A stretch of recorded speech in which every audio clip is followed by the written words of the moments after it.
Hello, everybody. This is a Lamley showcase preview for that matter. I've got the new Fast and Furious mix. They're coming in Hot Wheels Premium, considering there's a movie coming as well. This is the next mix in 2023 as these premium mixes are back. We've seen some other photos have leaked of other sets that are coming. This is the second set.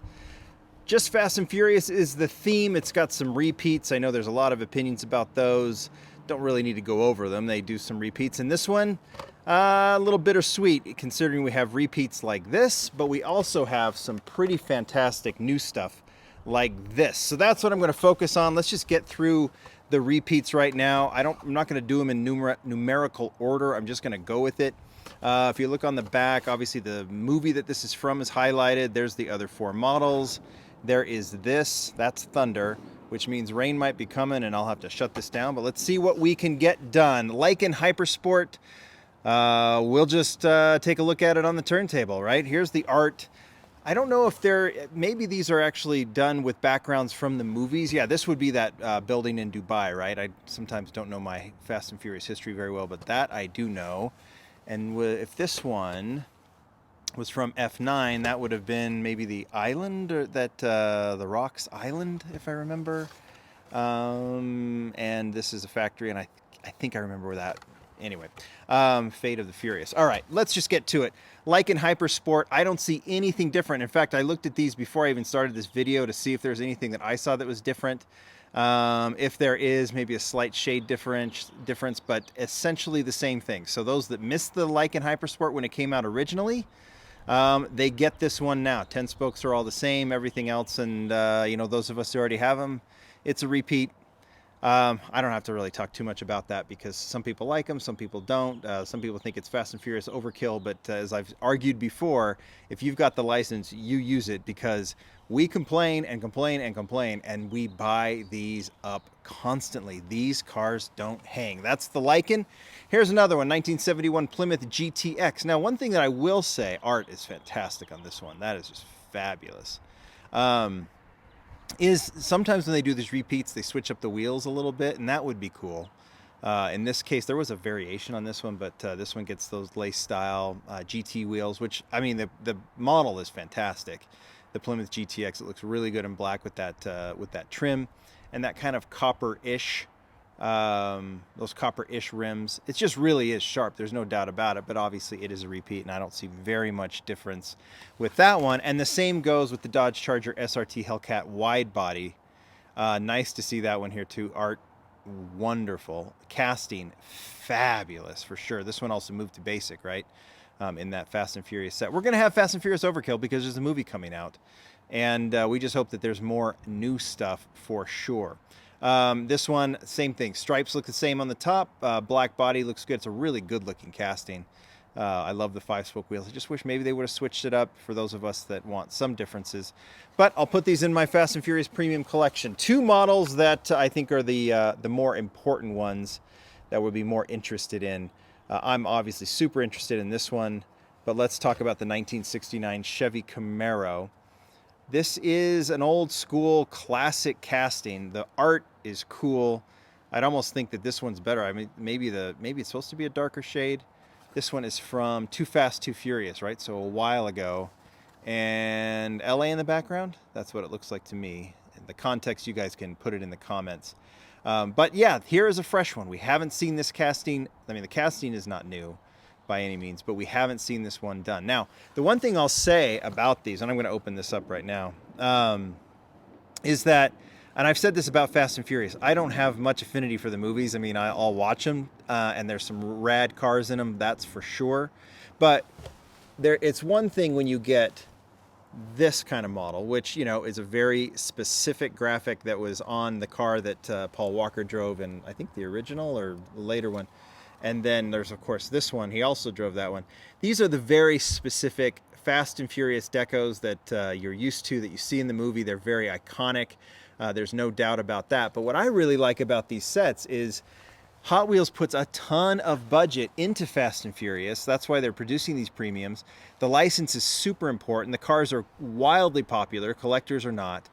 And that means that we get some amazing castings. And you've seen me harp on this every Fast and Furious video I do.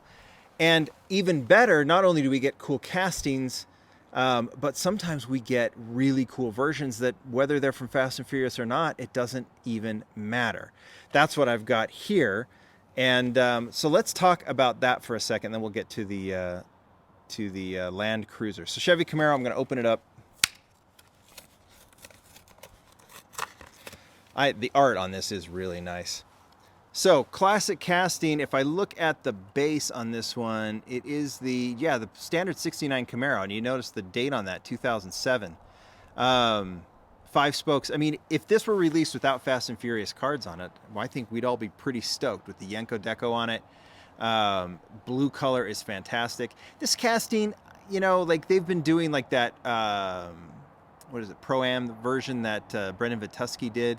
Pro Street version that Brendan Vituski did for RLC, really just does circles around this casting. This one is definitely from another era, I think, when it was released back in the aughts, with the kind of exaggerated rake, even though these cars are cool. I don't know.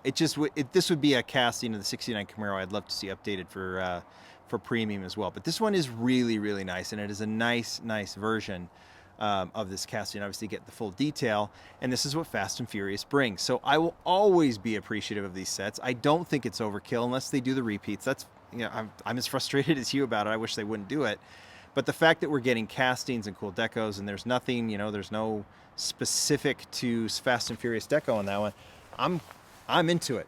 Well, let's talk about this one. This one I'm way into. There is the art. This might have been from, Hobbs and Shaw. So another one, and I got to remember the storyline on that one, but very, very nice. Wasn't there McLaren in that?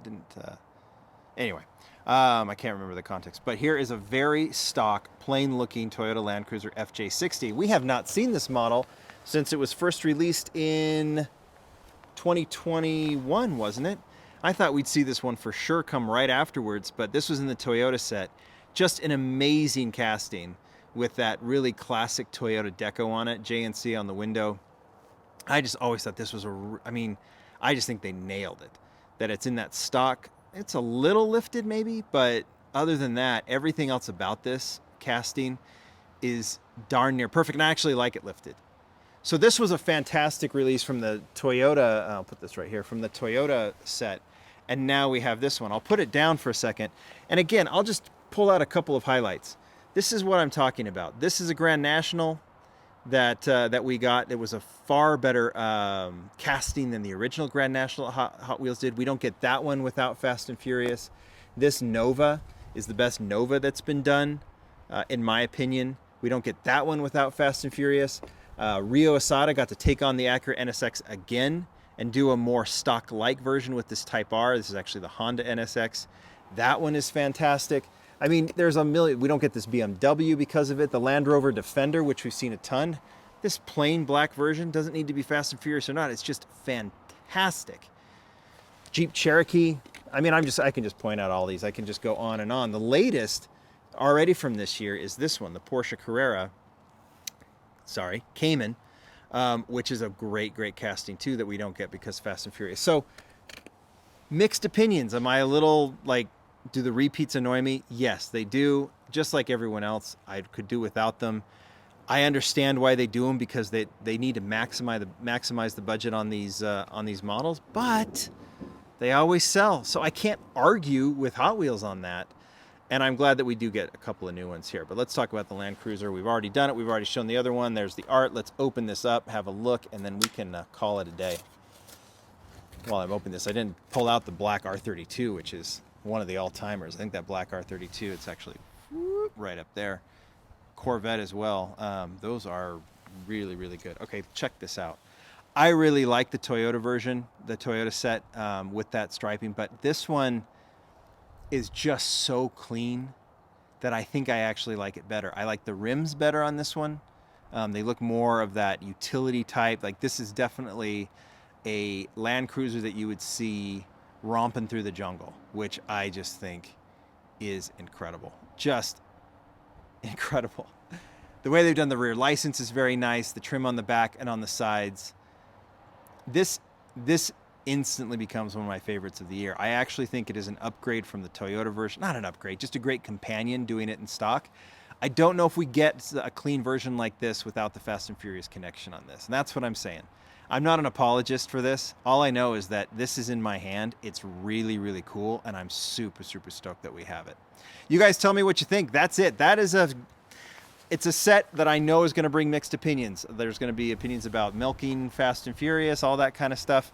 I get it. We've talked about it. No need to harp over it. You guys tell me what you think. You're going to go after this? Of course you are. I think so. I hope so. Anyway, thanks, Mattel, for sending it. This will be hitting your stores very, very soon. Thanks, everybody. Bye.